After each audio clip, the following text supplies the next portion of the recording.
علامہ قاضی ثناء اللہ پانی پتی، ان کو وہ جو ہے نا دوسرے بستر لوٹے والے، وہ ان کو بیہقی وقت کہتے. ہم بھی ان کو عالم مانتے، سنی تھے پکے، مگر وہ بہت زیادہ مانتے. ان کی تفسیر مظہری مشہور ہے، جو انہوں نے اپنے پیر و مرشد حضرت مرزا مظہر جانے جانا شہید کے نام پر اس کا نام مظہری رکھا.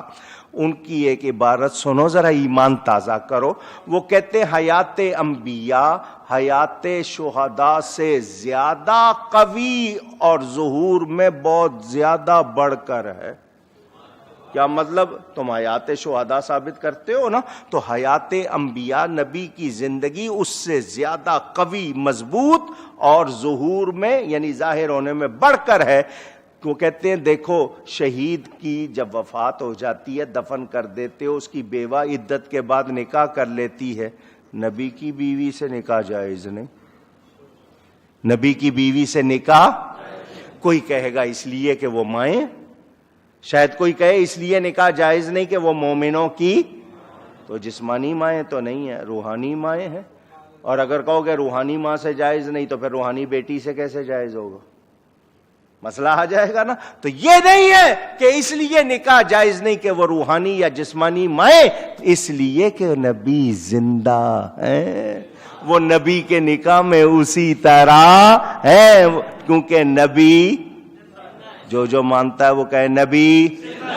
ہاں جی سنیں، وہ کہتے ہیں اور ویسے ہی صدیقین بھی حیات میں شہداء سے اعلیٰ درجے میں ہیں، اور صالحین یعنی اولیاء شہداء سے کم لیکن ان کے ساتھ ملحق ہیں. یہ آپ نے ان کا بیان سن لیا.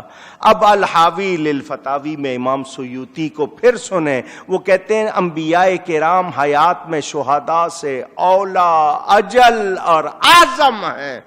عقیدہ ہو تو ایسا ہو کہ شہید تو زندہ ہے نا، لیکن نبی اولا، اجل، اعظم. کیا مطلب؟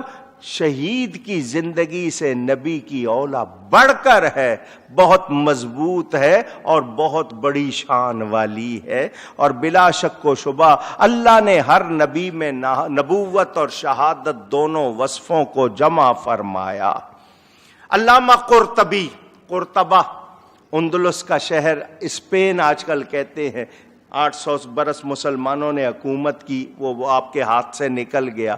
وہ اپنی تفسیر میں الحاوی للفتاوی اور التذکرہ میں لکھتے ہیں، وہ کہتے ہیں حدیث سائقہ کے بیان میں کہ موت محض نابود یعنی ختم ہو جانے کا نام نہیں، بلکہ ایک حال سے دوسرے حال کی طرف انتقال کا نام ہے. اس پر دلیل یہ ہے کہ بے شک شہداء اپنے قتل ہونے اور اپنی موت کے بعد زندہ ہوتے ہیں، کھاتے ہیں، پیتے ہیں، خوش ہوتے ہیں، اور یہی دنیا میں زندوں کی صفت ہے. تو جب شہداء کا یہ حال ہے تو انبیاء کی کیا شان ہوگی؟